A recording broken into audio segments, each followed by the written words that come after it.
The Arizona sun beat down like a hammer on an anvil that summer of 1952. Every day felt hotter than the last, and the earth cracked under the relentless heat. Out on the edge of town where the flatlands met the rocky hills, stood a small cattle ranch that had seen better days. Jacob Thornton was 47 years old, though his face looked older. The sun and wind had carved lines deep into his skin, and his hands were rough as tree bark from years of hard work. He'd been running this ranch alone for 20 years now, ever since his wife died during the terrible flu outbreak that swept through the county. Back then, people said he'd remarry within a year. That's what folks did in those days, but Jacob never did. He just kept working, kept his head down, and let the years pass by like tumbleweeds rolling across his property. His days all looked the same. Wake up before sunrise, feed the cattle, check the fences, repair whatever broke the day before, eat a simple meal, do it all again. Sometimes weeks would go by without him speaking more than a few words to anyone. The silence had become his companion, though not always a welcome one. He had a small herd, maybe 50 head of cattle. Nothing fancy, but they brought in enough money to keep the ranch going. His neighbors had bigger operations, newer trucks, hired hands to help with the work. Jacob had none of that, just him, his animals, and the endless stretch of land that needed tending. At night, he'd sit on his porch and watch the sun disappear behind the distant mountains. The sky would turn orange, then pink, then purple, and finally black. Those sunsets were beautiful, sure, but watching them alone year after year had a way of making a man feel small. The nearby Apache reservation stretched for miles to the east. Jacob didn't go there much. Most white ranchers kept their distance, and most Apache folks preferred it that way. The history between the two groups was ugly, full of broken promises and stolen land. Trust was a rare thing in these parts, but on that reservation lived someone who would change everything for Jacob, though he didn't know it yet. Her name was Naomi Neshoba. She was 38 years old and stood 6 feet tall in her bare feet. In a world where women were expected to be small and quiet, Naomi was neither. She had broad shoulders, strong arms, and hands that knew hard work just as well as Jacob's did. While other women her age were raising children and keeping house, Naomi worked with horses.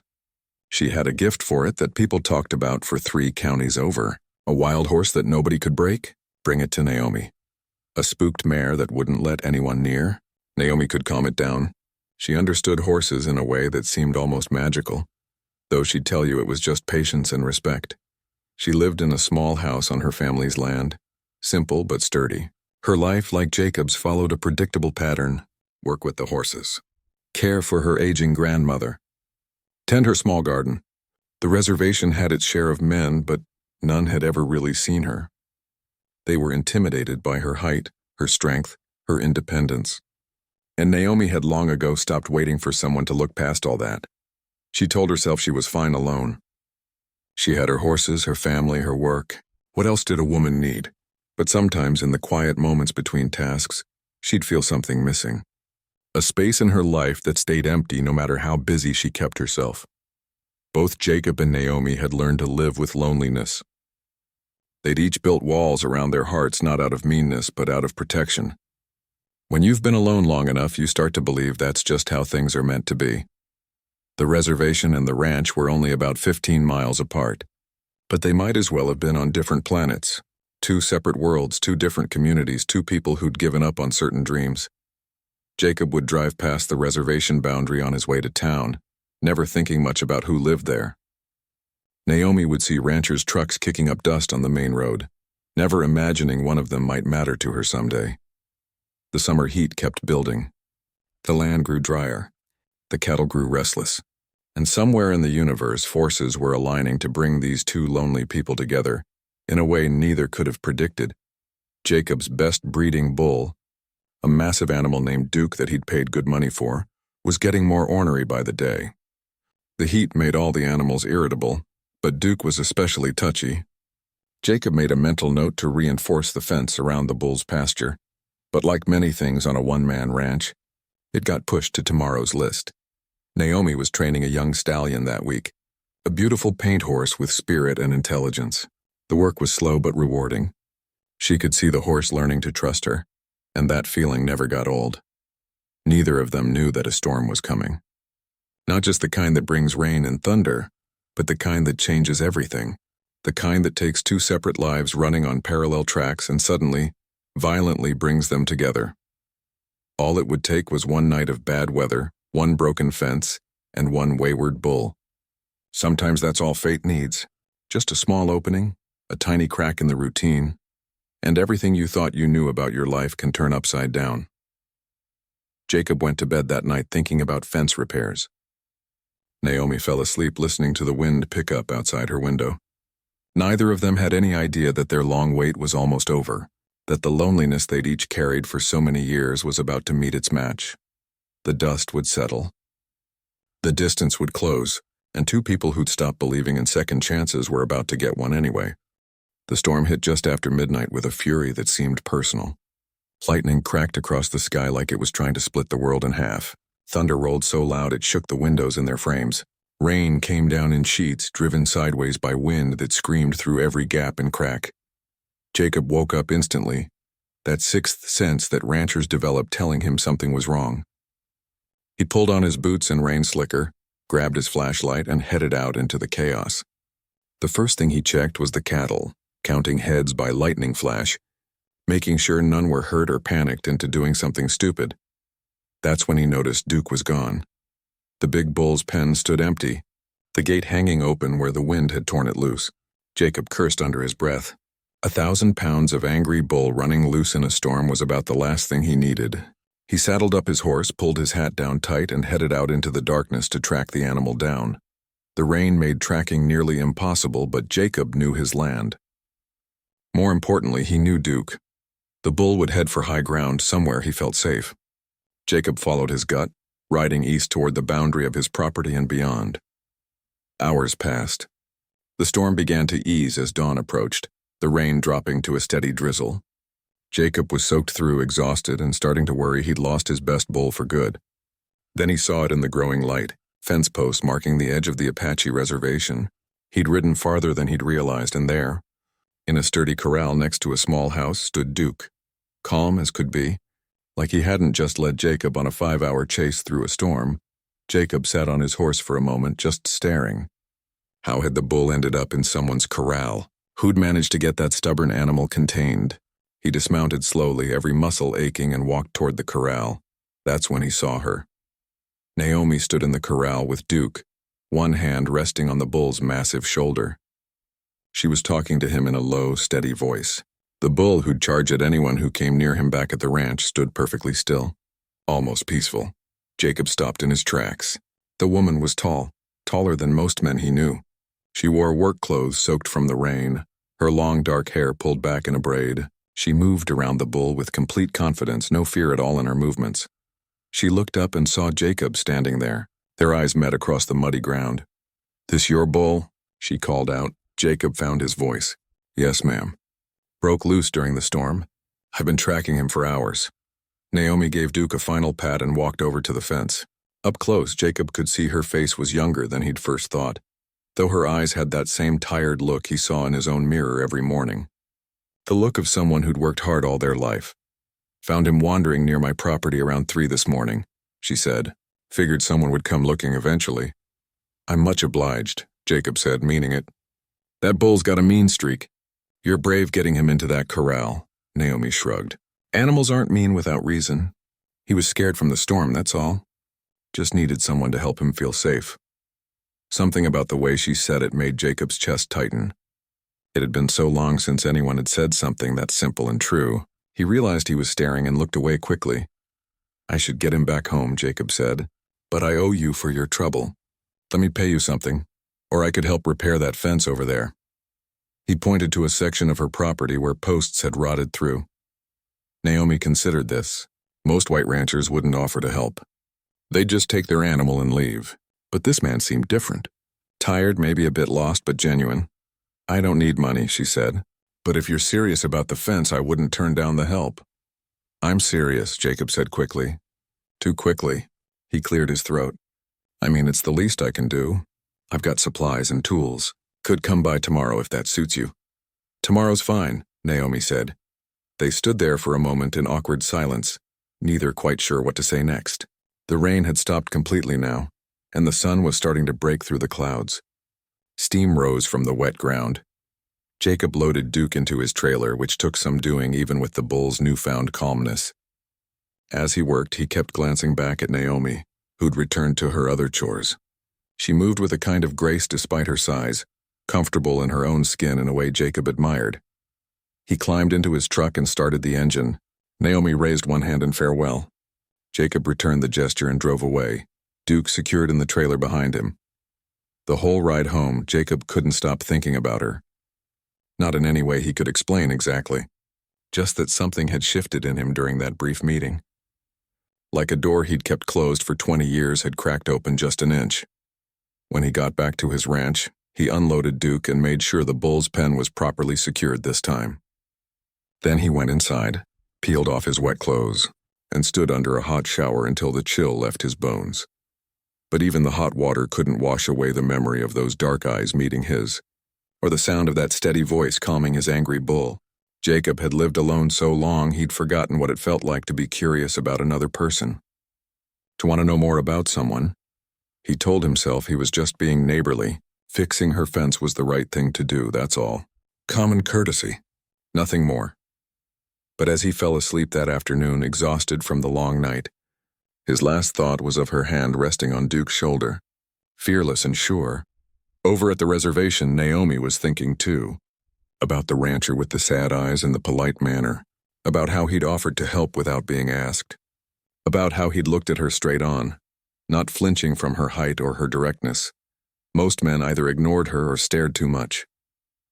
This one had done neither. He'd just seen her as a person. It was such a small thing, but it mattered. She told herself not to read too much into it. He was just a neighbor retrieving his lost bull. He'd come fix the fence because he felt obligated, and that would be the end of it. But something in her chest felt lighter than it had in years. Like maybe, just maybe, something interesting was about to happen in her very predictable life. The storm had passed, leaving the air clean and clear, but it had stirred up more than just wind and rain. It had set something in motion that neither Jacob nor Naomi could stop, even if they'd wanted to. Sometimes that's how the biggest changes start. Not with grand gestures or dramatic moments, but with a lost bull, a rainy night, and two lonely people meeting by accident in the early morning light. Jacob showed up the next morning with his truck bed full of fence posts, wire, and tools. He'd woken up early, maybe a little too eager, and had to force himself to wait until a reasonable hour before driving over to Naomi's place. She was already outside working when he arrived, breaking in a young mare in a round pen. Jacob parked and watched for a minute, impressed. The horse was skittish, dancing and tossing its head, but Naomi stayed patient. She never raised her voice, never made sudden moves, just kept working with quiet confidence until the mare started to settle. "Morning," Jacob called out, not wanting to startle her. Naomi looked over and nodded. "Morning, let me just finish up here." Jacob unloaded his supplies and got to work on the fence line. The job was bigger than he'd thought at first glance. Several posts needed replacing and a whole section of wire had to be restrung. But he'd brought plenty of materials and physical work felt good. Familiar. After about an hour, Naomi came over with 2 glasses of water. She'd tied up the mare and grabbed work gloves from her porch. "You don't have to help," Jacob said. "I can handle it." "I know I don't have to," Naomi replied, already pulling out a rotted post. "But it'll go faster with 2. They worked side by side in comfortable silence. Jacob noticed she knew her way around fence work, matching his pace without any trouble. When they did talk, it was small things. The weather, the condition of the soil, safe topics that didn't require much. But Jacob found himself wanting to know more. Where she'd learned to work with horses, how long she'd lived here, what her story was. He kept those questions to himself, though. Too personal, too soon. By lunchtime, they'd made good progress. Naomi went inside and came back with sandwiches and cold lemonade. They sat in the shade of a cottonwood tree, eating and resting their sore hands. "You're pretty handy with fence work," Naomi said. "Been ranching long?" 20-some years on my own place," Jacob answered. "Longer if you count working my father's ranch before that." "Your own," Naomi repeated, catching the phrasing. "No family helping out?" Jacob looked down at his sandwich. Had a wife once. She passed during the flu outbreak back in '32, no children, just me now. I'm sorry, Naomi said quietly. And she meant it. She knew what loss felt like. Long time ago, Jacob said, though they both knew some losses don't get smaller with time. They just get quieter. They finished the fence work by late afternoon. Jacob packed up his tools, moving slower than necessary. He didn't want to leave, though he couldn't say why exactly. This woman was almost a stranger, but being around her felt easy in a way nothing had felt easy in years. Thank you for the help, Naomi said. Fence looks solid now. Least I could do, Jacob replied. Then, before he could talk himself out of it, he added, I've got a horse that's been limping. Can't figure out what's wrong with him. You'd be willing to take a look, I'd appreciate it. It was a lie. His horses were fine. But Naomi either didn't notice or was kind enough not to call him on it. Sure, she said. I could come by tomorrow afternoon if you'd like. Jacob's heart did something strange in his chest. Tomorrow works perfect. He drove home with a stupid grin on his face that he couldn't wipe off. What was wrong with him? Acting like a teenager with a crush. He was 47 years old, for heaven's sake. Too old for this kind of foolishness. But the next day he found himself cleaning up his ranch like he was expecting the governor. He swept the barn, straightened up the house, even changed his shirt twice before Naomi arrived. She showed up in an old pickup truck that had seen better days, carrying a bag of supplies. Jacob led her to the barn, where he'd picked out his gentlest horse to pretend had a problem. Naomi examined the animal carefully, running her hands down its legs, checking its hooves, watching it walk. After a few minutes, she straightened up. Can't find anything wrong with him, she said, looking Jacob straight in the eye. Seems perfectly sound to me. Jacob felt his face heat up. She knew. Of course she knew. He was about to apologize for wasting her time when Naomi's mouth quirked into the smallest smile. Though I could check your other horses too, she said. Just to be thorough. Relief flooded through him. She was giving him an out, playing along. Jacob showed her the rest of his small herd, and Naomi took her time with each one, offering suggestions on hoof care and feed that Jacob listened to carefully. That visit led to another. Jacob brought vegetables from his garden to Naomi's place, claiming he'd planted too much. Naomi asked his advice on repairing her truck, which gave him a reason to spend an afternoon under her hood. The excuses got thinner and thinner, but neither of them cared. Meanwhile, the town started noticing. Old Peterson at the feed store made a comment about Jacob being seen out near the reservation. A couple of ranchers at the diner stopped inviting him to their weekly breakfast. The looks and whispers started small but grew louder. Jacob felt his circle of acquaintances shrinking. Men he'd known for 20 years suddenly had less to say to him. When he needed help moving some cattle, the neighbors who usually pitched in were mysteriously busy. The message was clear even if nobody said it outright. Naomi faced worse. The reservation was close-knit, and everyone knew everyone's business. Her younger sister Amy confronted her one evening. People are talking, Amy said, anger in her voice, saying you're spending time with that rancher. His name is Jacob, Naomi replied calmly, and I am spending time with him. He's a friend. A friend? Amy's laugh was bitter. Those people stole our land. Their government put us here. And you're making friends with them? He's not the government, Naomi said. He's just a man. Just a man, Amy repeated. You're going to shame this family over just a man? The word stung, but Naomi stood her ground. I'm not shaming anyone. I'm living my life. Amy left angry and didn't speak to Naomi for 2 weeks after that. Other family members weighed in with opinions. The tribal elders made it known they disapproved. Naomi's reputation, which she'd worked hard to build, started taking hits. But the harder thing, the thing that really hurt, was when she lost work. A family who'd asked her to train their horses suddenly went with someone else. Another client canceled without explanation. Word was spreading, and it was costing her. Naomi thought about ending things with Jacob. It would be easier, safer. She could get her life back to normal, repair her standing in the community, keep the peace. But then Jacob would show up with that shy smile, or they'd spend an afternoon working together in easy companionship, and she couldn't imagine going back to the loneliness she'd known before. One evening, they sat on her porch watching the sunset. Jacob had brought dinner, simple sandwiches and fruit, and they'd eaten while talking about everything and nothing. "People giving you trouble?" Jacob asked quietly. He'd heard the rumors too. "Some," Naomi admitted. "You?" "Some," Jacob echoed. They sat in silence for a moment. The sky was turning that particular shade of orange that only happens in Arizona, the light making everything look golden and possible. "I don't want to make your life harder," Jacob said, "if me being around is causing problems." "Don't," Naomi interrupted. "Don't finish that sentence." She looked at him directly, and Jacob felt his breath catch. There was something in her eyes he'd been afraid to name, afraid to hope for. "I've spent my whole life letting other people's opinions dictate what I do," Naomi said.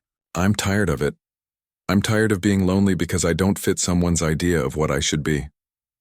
"I know that feeling," Jacob said softly. "So unless you want to stop coming around," Naomi continued, "I'd like you to keep showing up.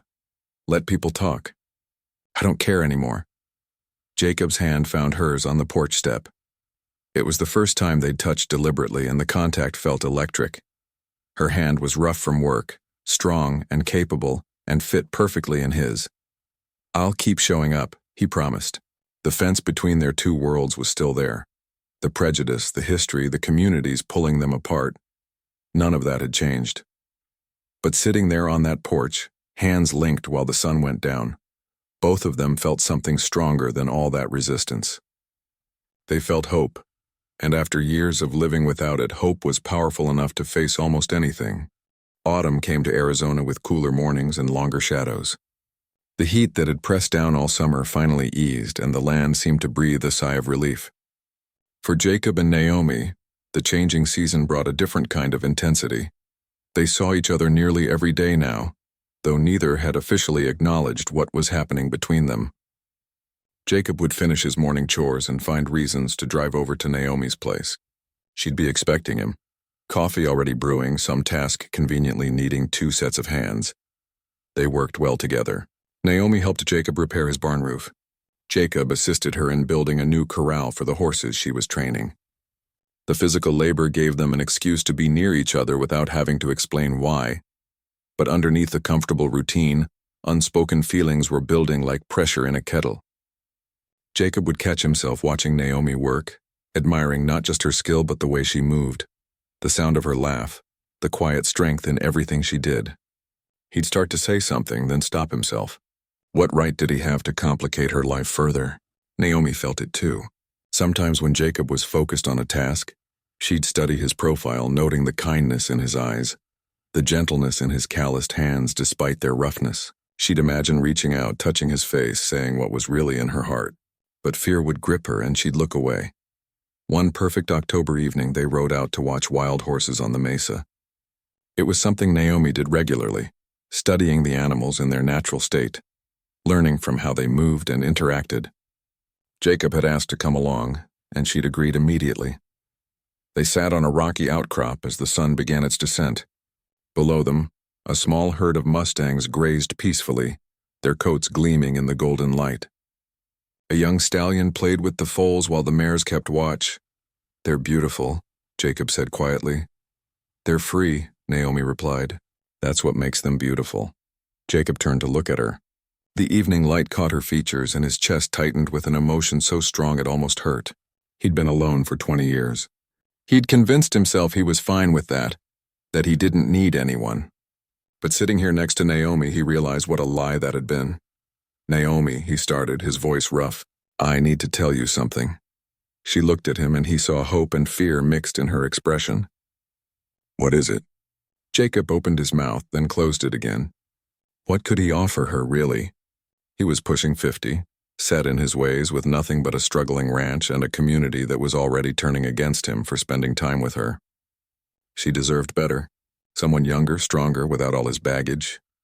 Just that I'm grateful, he said finally, taking the coward's way out. For your friendship. It means a lot to me.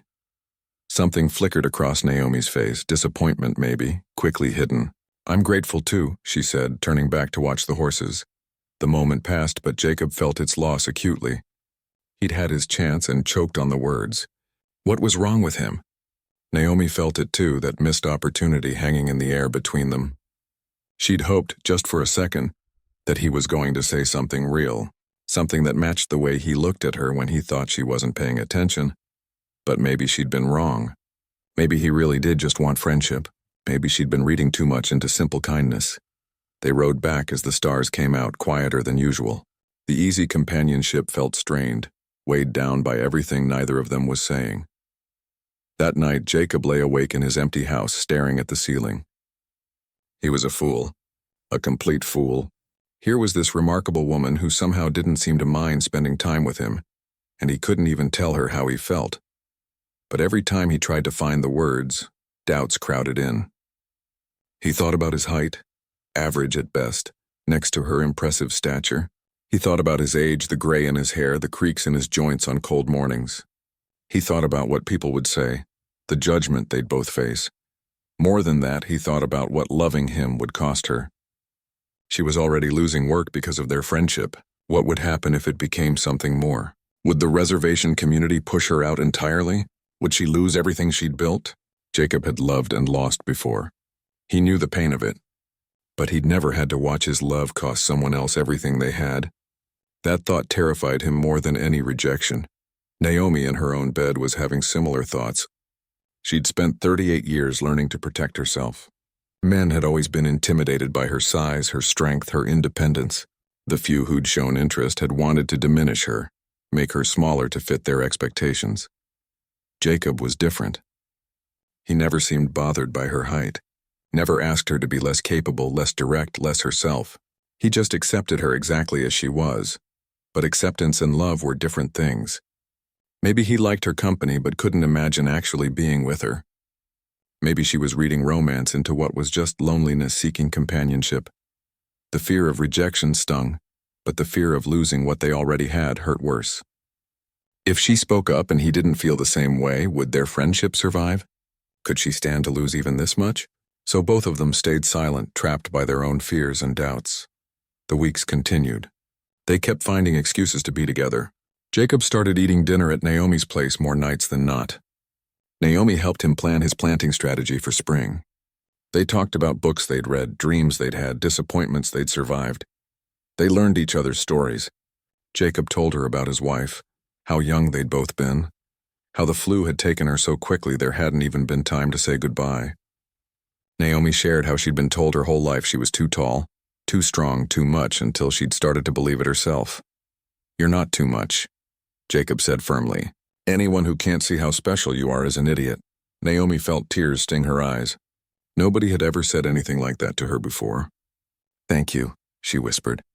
Jacob reached across the table and squeezed her hand. The touch lingered longer than it should have, both of them reluctant to let go. These moments kept happening. Small touches that meant more than they should. Long looks that held unspoken words. Comfortable silences that felt intimate, Naomi's grandmother noticed. The old woman didn't say much, but her eyes were sharp. One day she pulled Naomi aside. That rancher, she said in Apache. He's a good man. He is, Naomi agreed. He looks at you the way your grandfather looked at me, her grandmother continued. Like you're the only thing in the world that matters.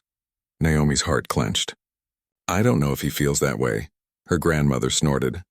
Then you're not paying attention. Question is, how do you feel? That was the question, wasn't it? Naomi knew the answer. She'd known it for weeks now. But knowing and saying were two different things. I'm scared, she admitted quietly. Good, her grandmother said. Means it matters. Only fools aren't scared of real love. That conversation stayed with Naomi. She started watching Jacob more carefully, looking for signs she might have missed. And once she started looking, they were everywhere. The way he always made sure she ate when they worked together, how he fixed things around her property without being asked, the protective hand at her back when they walked together, the softness in his voice when he said her name. Maybe her grandmother was right. Maybe he did care. Maybe she wasn't imagining it. But still, neither of them spoke. The distance between their hearts and their mouths remained unbridged, filled with all the things they wanted to say but couldn't. Winter was coming. Soon the weather would make visiting harder. Soon they'd have excuses to see each other less. The thought of that impending separation made both of them ache. Something had to give. Someone had to be brave. But as October turned to November and November crept toward December, both Jacob and Naomi kept their feelings locked away, too afraid to risk what they had for what they wanted. The words stayed unspoken. The love stayed unnamed, and two people who'd found something precious continued to hold it at arm's length, terrified that reaching for it might make it disappear entirely. But time and silence are not kind to growing things. What isn't acknowledged begins to wither, and both of them could feel with growing desperation that something needed to change before the cold winter months froze what had started to bloom between them. The first heavy snow came in early December, unusually severe for Arizona.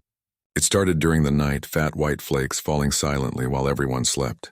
By morning, the world had transformed into something foreign and beautiful and dangerous. Jacob woke up and immediately thought of Naomi. Her house was older, and he'd noticed last time he was there that parts of the roof looked questionable. He tried calling, but the phone lines were down from the weight of the snow. Something in his gut told him to check on her. He loaded his truck with supplies, lumber, tools, everything he might need. The roads were terrible, but he drove carefully, determination overriding caution. He had to make sure she was okay. When he arrived at Naomi's place, his worst fears were confirmed. A section of her roof had collapsed under the snow's weight, right over her living area.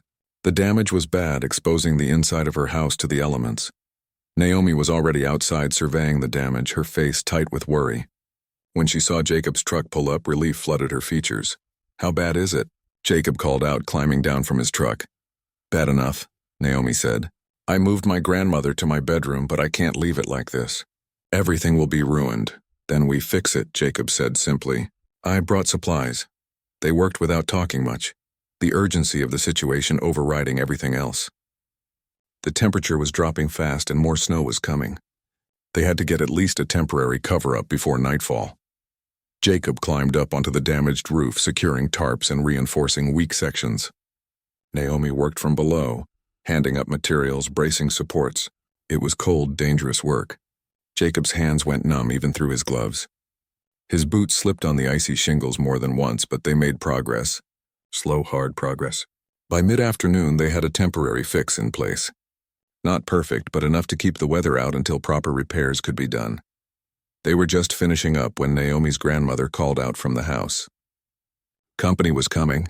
Within minutes, a tribal police vehicle pulled up.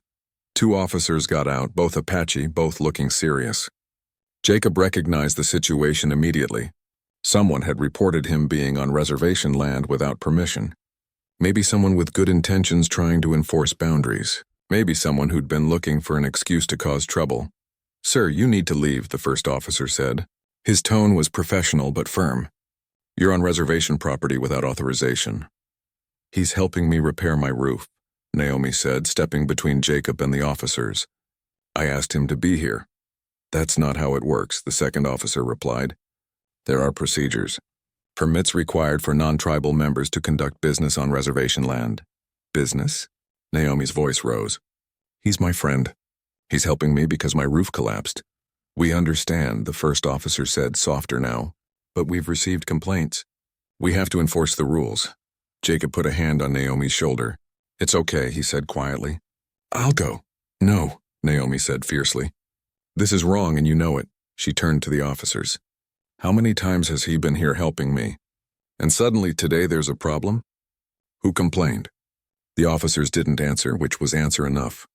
Someone had been watching, waiting for the right moment to make trouble. "Naomi," Jacob said gently, "don't make this harder on yourself. I can come back later, do this the right way." "The right way," Naomi repeated bitterly. "What's the right way to help a friend? What's the right way to care about someone?" The words hung in the air. Everyone heard them, understood what wasn't being said directly. The officers exchanged glances.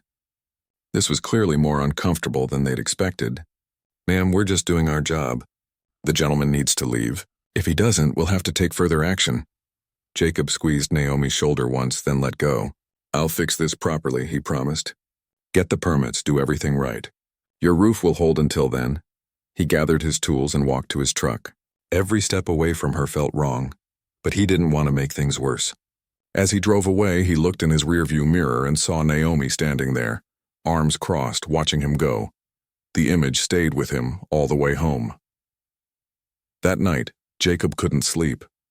He kept thinking about Naomi in that house with the damaged roof, about how close they'd come to something bad happening, about the look on her face when the officers made him leave. More than that, he thought about what she'd said.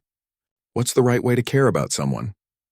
She'd almost said it, almost put words to what they'd been dancing around for months. Around 10 o'clock, Jacob made a decision. He saddled his horse and rode out into the darkness, heading for the reservation boundary. It was reckless, maybe stupid, but he didn't care anymore. He needed to see her. When he reached the edge of Naomi's property, he saw her. She was standing outside, wrapped in a heavy coat, looking up at the stars, like she'd been waiting. She walked over to the boundary line where he sat on his horse. Neither of them said anything for a moment, just looked at each other in the moonlight reflecting off the snow. "You shouldn't be here," Naomi finally said. "I know. You could get in real trouble." "I know that too." "Then why did you come?" Jacob dismounted, standing on his side of the invisible line while she stood on hers, a few feet apart, worlds apart, but close enough to bridge if they chose to. "Because I realized something today," Jacob said, his voice rough with emotion. "When those officers made me leave, when I had to walk away from you, it felt like my chest was being ripped open." Naomi's breath caught. "I've spent months making excuses to see you," Jacob continued, pretending it was about fences and horses and neighborly help. "But that's not why I keep coming back." "Why then?" Naomi whispered. Jacob took a shaky breath. This was it, the moment he'd been running from, the words he'd been too afraid to say. But standing there in the cold darkness with Naomi looking at him with those eyes that saw everything, he couldn't hold back anymore. "Because I've waited my whole life for someone like you," Jacob said. The words came out in a rush. "Someone who doesn't flinch from hard work. Someone who's kind and strong and real. Someone who makes me want to be brave enough to try again." Tears were streaming down Naomi's face now. "Jacob, I know I have nothing to offer you but trouble," he said quickly. "I know people will make your life harder. I know I'm not young or successful or anything special, but I can't pretend anymore. I can't keep lying to myself about what I feel when I'm around you." Naomi stepped forward, crossing the boundary line to stand right in front of him. She was taller by a few inches, and she had to look down slightly to meet his eyes. "You want to know what I realized today?" she said, her voice shaking. "I realized I don't care about the rules anymore. I don't care what people think. I'm tired of being scared." "Scared of what?" "Of this," Naomi said. "Of wanting something I was sure I couldn't have. Of hoping someone could look at me and see past everything I was told made me wrong." "You're not wrong," Jacob said fiercely. "You're perfect." Naomi laughed through her tears. "I'm not perfect. I'm stubborn and independent and too tall and—" "Perfect for me," Jacob interrupted. "That's what matters." She reached out and touched his face, her cold hand gentle against his cheek. Jacob closed his eyes at the contact, something inside him settling into place. "Then stop waiting," Naomi said softly, echoing his own words back to him. Jacob opened his eyes and saw her smiling at him, really smiling, with hope and joy and something that looked a lot like love. He reached up and covered her hand with his. "What do we do now?" "Now," Naomi considered. "Now we stop hiding. Now we decide if this is worth fighting for." "It is," Jacob said without hesitation. "You are." "Then we fight," Naomi said simply. Together. Standing there in the snow, under a sky full of stars with the boundary line meaningless beneath their feet, they made a choice. Not the easy choice. Not the safe choice. But the only choice that mattered. They chose each other. And whatever came next, whatever challenges they'd face them together. No more pretending. No more holding back. No more words left unspoken. The breaking point had come and gone. What broke wasn't their resolve, but the walls they'd built to protect themselves. And in the ruins of those walls, something new could finally begin to grow. The decision to be together felt right in that moment under the stars. But when morning came, both Jacob and Naomi woke up to the reality of what they'd chosen. The world wasn't going to make this easy. Jacob went to town 2 days later to buy supplies for properly repairing Naomi's roof. He walked into Peterson's feed store where he'd done business for 15 years. The old man behind the counter looked up, saw him, and his expression went cold. "Need some lumber and roofing materials," Jacob said, trying to keep things normal. "Can't help you," Peterson said flatly. Jacob blinked. "What? You heard me. Can't help you. Try somewhere else." "I've been buying from you for 15 years, Jacob said, confusion turning to anger. "What's the problem?" Peterson leaned forward. "The problem is I don't do business with men who've forgotten which side they're supposed to be on. You want to spend your time with those people? That's your business, but you won't be spending your money here." The words hit like a physical blow. Jacob stood there for a moment, processing, then turned and walked out without another word. What could he say? Arguing wouldn't change anything. He drove to the next town over 40 miles away and bought what he needed there. It took most of the day and cost him extra in gas, but he got the materials. Still, the message was clear. His community was closing ranks against him.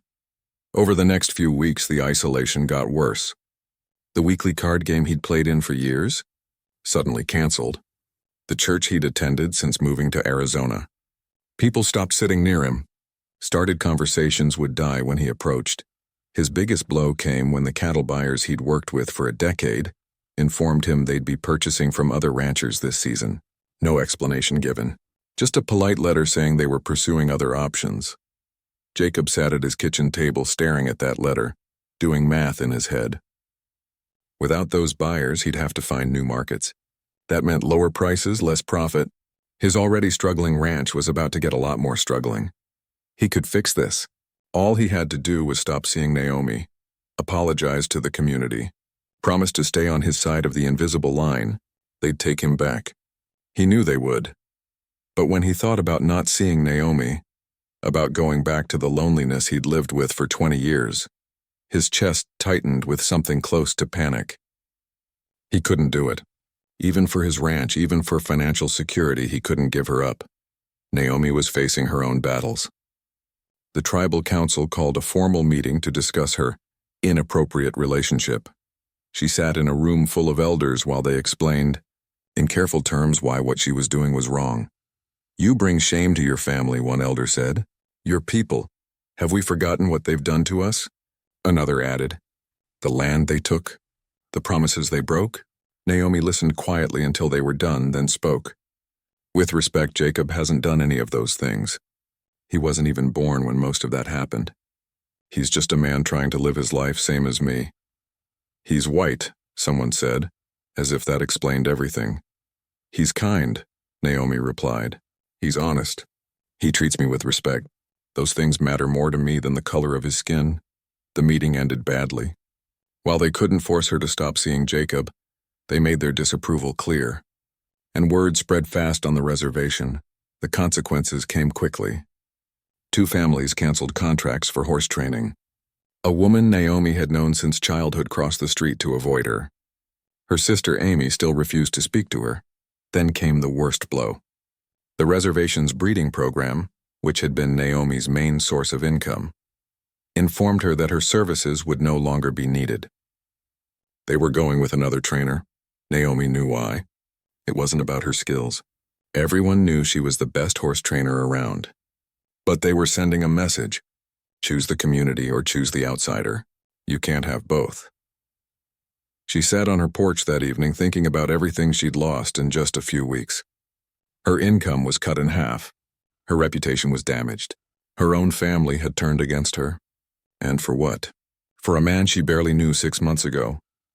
But then she remembered Jacob's face in the moonlight, the way he looked at her like she was something precious, the sound of his voice saying, "I've waited my whole life for someone like you." She'd lived her whole life trying to be acceptable to others. Small enough, quiet enough, appropriate enough. And she'd still never been enough for them. The one person who thought she was enough exactly as she was Jacob. That was worth fighting for. They met up the next day at the boundary between their properties. It had become their spot, neutral territory where neither felt like they were imposing on the other. "Lost the Thompson contract today," Naomi said without preamble. "That's the last of the big ones. Peterson's blacklisted me from town," Jacob replied. And the cattle buyers dropped me. They looked at each other and, despite everything, laughed. It was either laugh or cry, and laughing felt better. We're making a real mess of our lives, Naomi observed. Spectacular mess, Jacob agreed. You having second thoughts? Jacob reached across the invisible line and took her hand. Only thought I have is wondering how I got lucky enough to find you. Naomi squeezed his fingers. That's real sweet, but it doesn't pay my bills. I know. Jacob was quiet for a moment. What if we stopped trying to make both sides happy? What if we just focused on making us work? What do you mean? I mean, let's get married, Jacob said. It wasn't the romantic proposal either of them might have dreamed of, but it was honest. Not hiding, not apologizing. Just being together openly and letting the chips fall where they may. Naomi stared at him. You're serious? I'm dead serious. We're going to face this resistance whether we're courting or married. Might as well face it together under one roof. People will lose their minds, Naomi warned. Let them, Jacob said. I'm tired of living for other people's approval. Aren't you? Naomi thought about it. Marriage would make everything official. There'd be no going back. No pretending it was just friendship. They'd be burning their bridges completely. But those bridges were already on fire anyway. And Jacob was right. Why keep trying to please people who were determined to be displeased? Okay, she said. Let's do it, yeah? Yeah, Naomi smiled, and it felt like freedom. Let's get married and scandalize everyone properly. They went to the courthouse the following week. No ceremony, no guests, just them and two witnesses they pulled off the street. Jacob's foreman, Carlos, and Naomi's grandmother were the only people who'd stood by them through everything. Carlos was a Mexican immigrant who'd faced his own share of discrimination. He understood what it meant to be on the outside. When Jacob asked him to be a witness, the older man had gripped his shoulder and said simply, "About time you found some happiness, boss." Naomi's grandmother was the only family member who'd supported the relationship from the start. My granddaughter deserves love, she'd told anyone who'd listen. This man makes her happy. That's all that matters to me. The four of them stood in a plain courthouse office while a judge performed a 5-minute ceremony. No flowers, no music, no celebration afterward. Just paperwork and signatures and the simple commitment to face whatever came next together.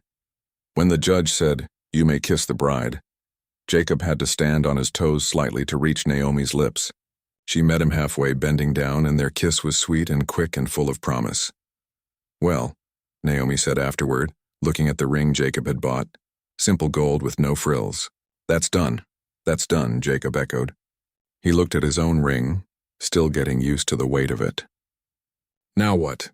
Now we go home, Naomi said. Figure out how to make this work. They decided Naomi would move to Jacob's ranch. It made more practical sense.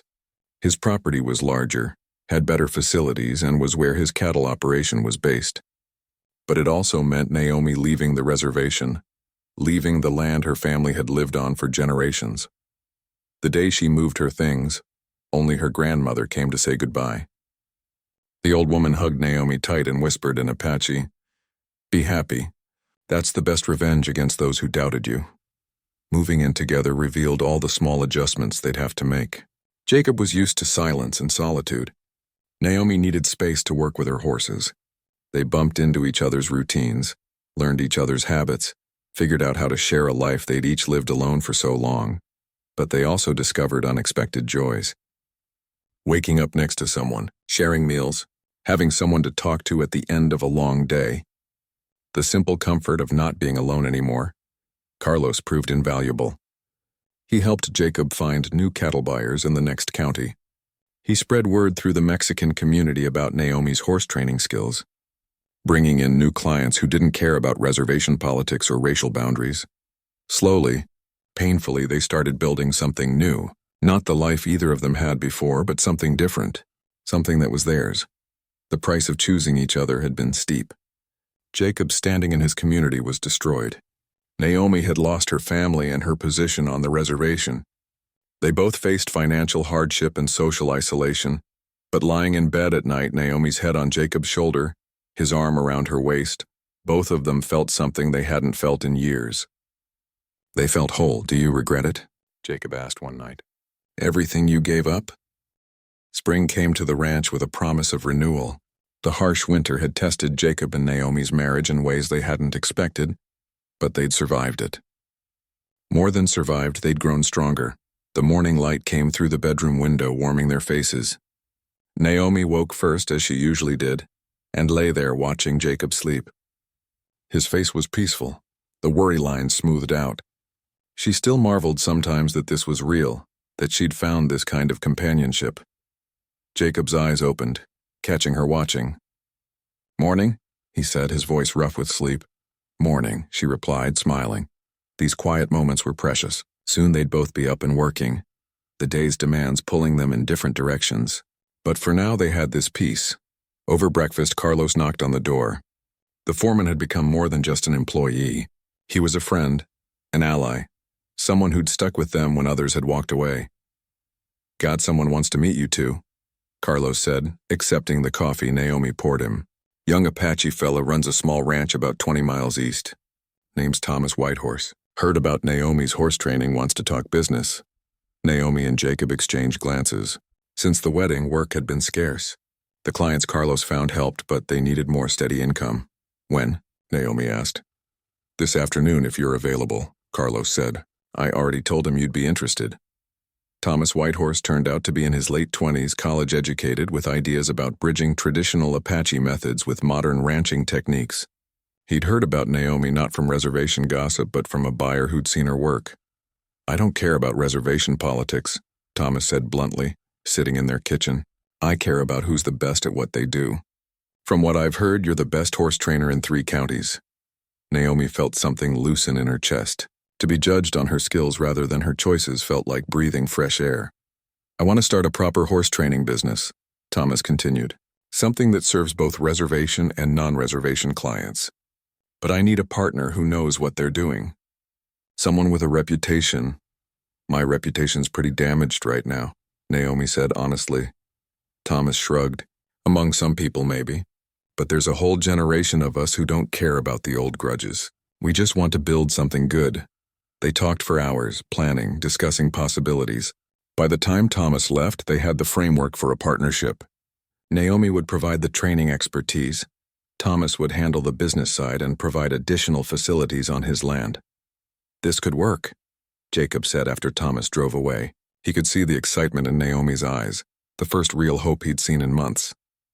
"It could," she agreed. "If we do it right." The partnership with Thomas opened doors they'd thought were permanently closed. Word spread through younger members of the Apache community that Thomas and Naomi were doing good work. Clients started coming in, cautiously at first, then more steadily. Meanwhile, Carlos worked his magic on Jacob's behalf.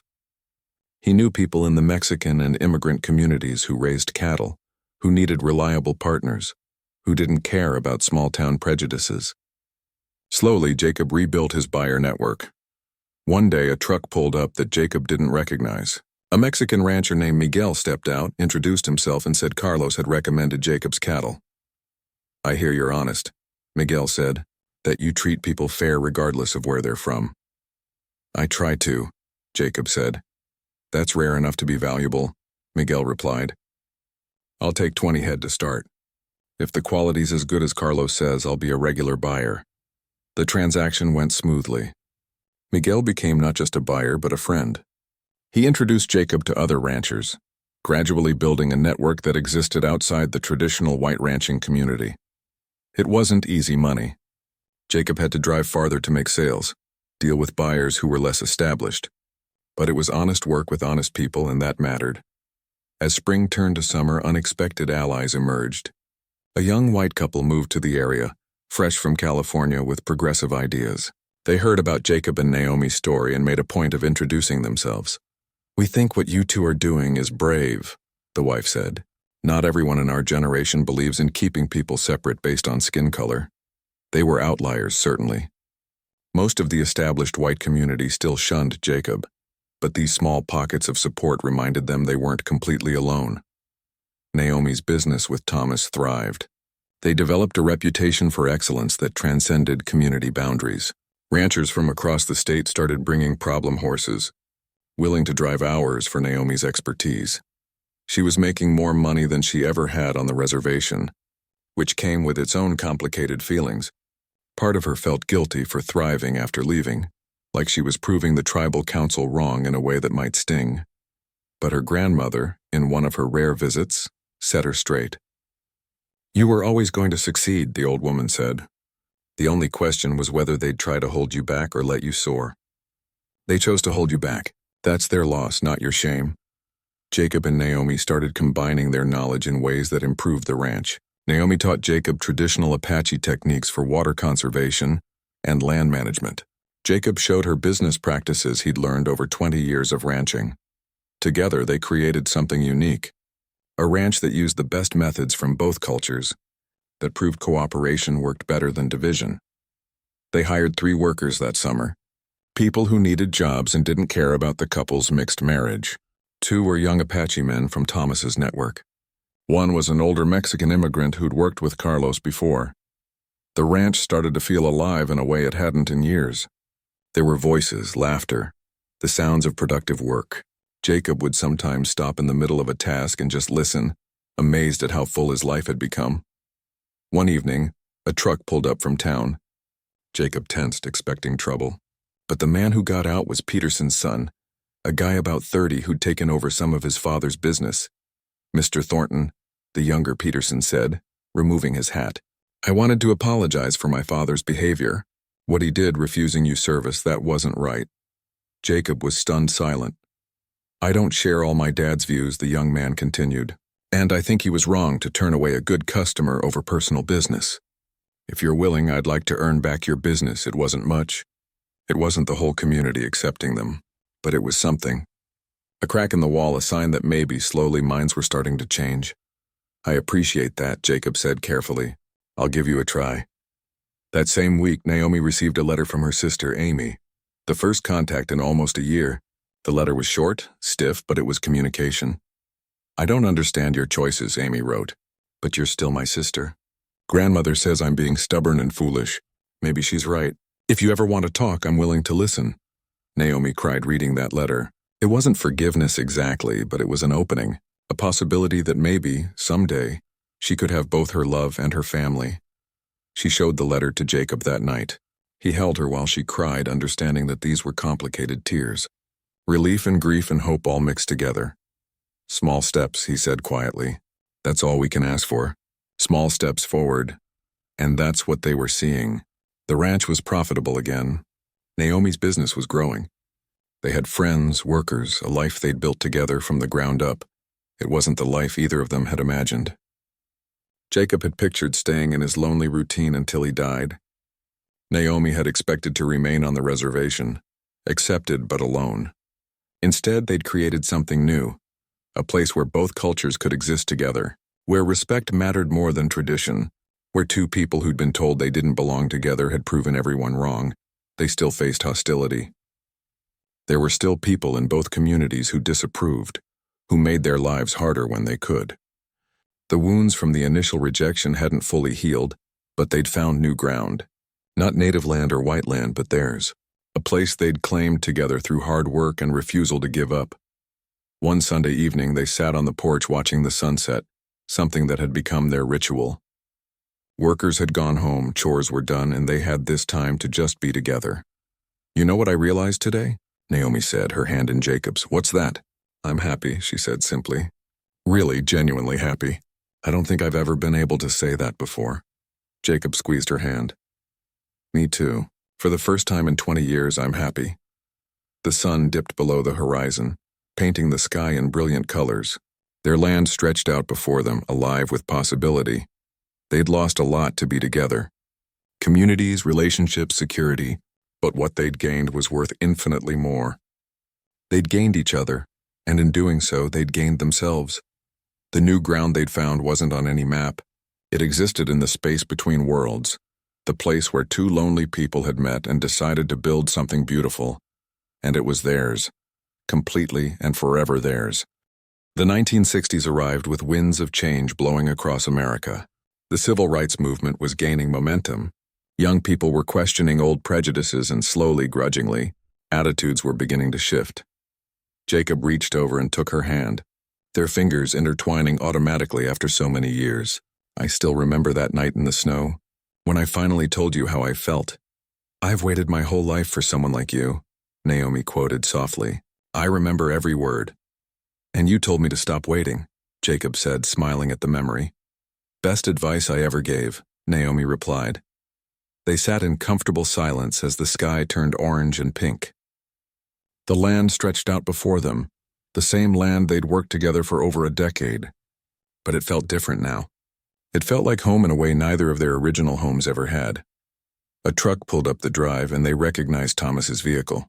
He'd become a regular visitor over the years, checking in on them, updating them on the business, treating them with the respect elders deserved. Evening, Thomas called out, climbing the porch steps. Brought you some of grandmother's fry bread. She made extra. Tell her thank you, Naomi said, accepting the still warm package. Thomas settled into a chair, and they talked about the week's work, upcoming training sessions, a difficult horse that needed Naomi's expertise. Eventually, the conversation turned more personal. You two know you're famous, right? Thomas said, grinning. Famous is a strong word, Jacob said. No, really. I was at a ranching conference last month. Someone found out I worked with you and wanted to hear the whole story, about how you met, how you made it work despite everything. What did you tell them? Naomi asked. The truth, Thomas said. That you chose each other every day even when it was hard. Especially when it was hard. That you didn't let other people's fear and prejudice dictate your happiness. Jacob and Naomi exchanged glances.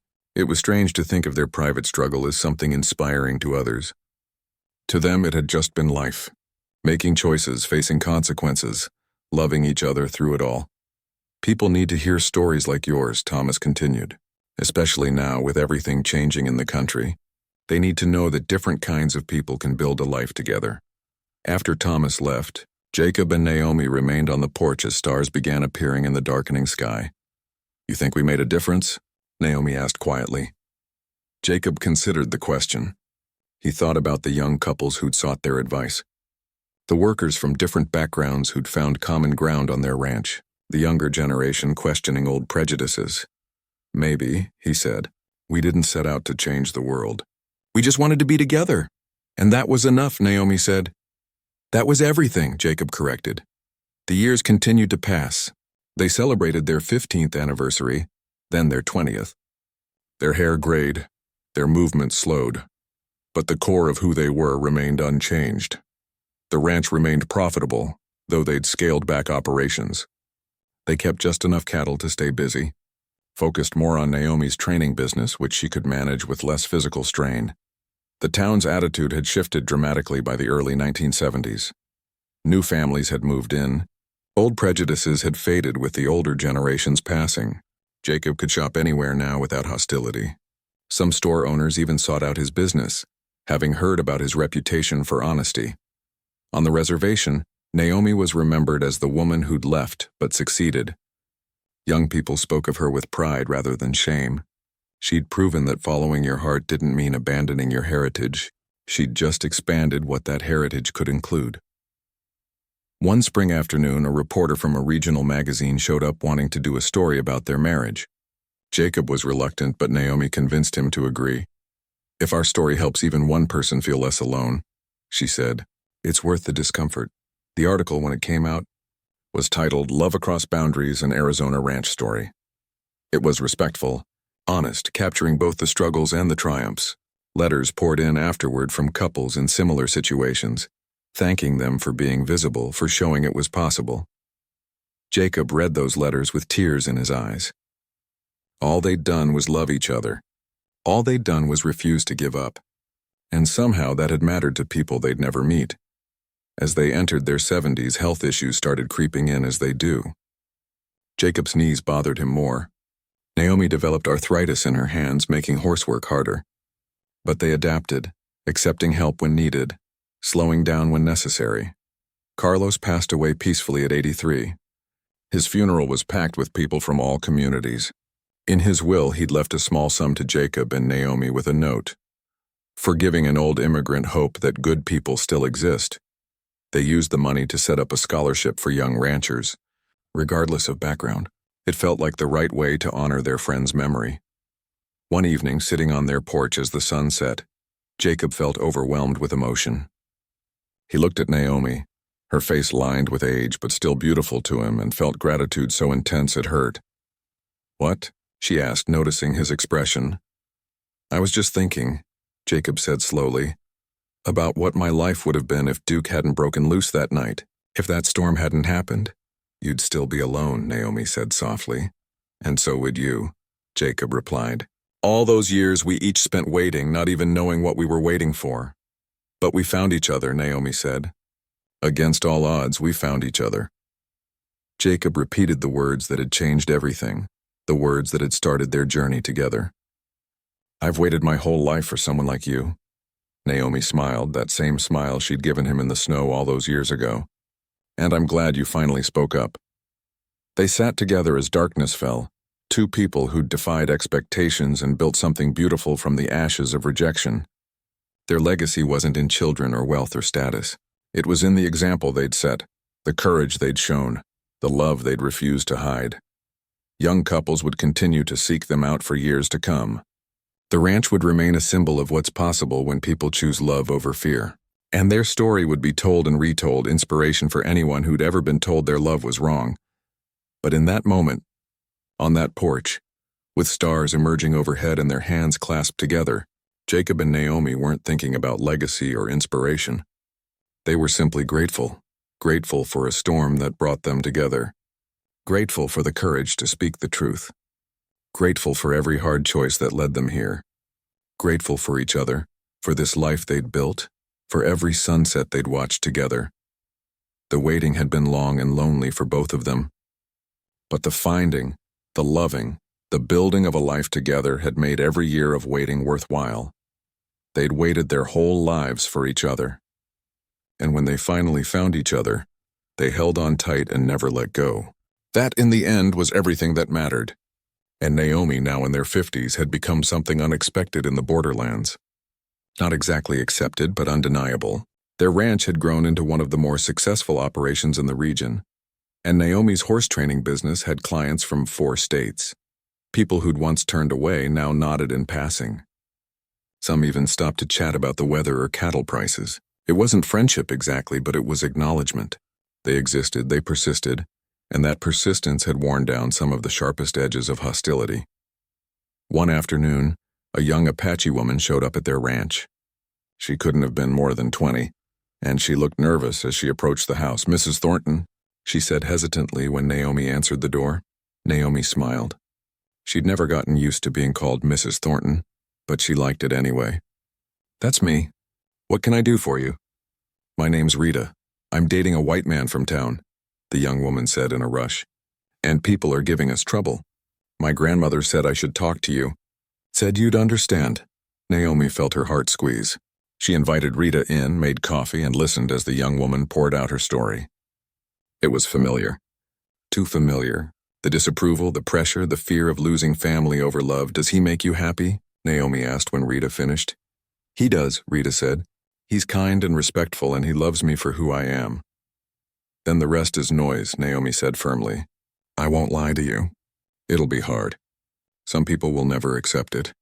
You might lose relationships that matter to you. Rita's face fell.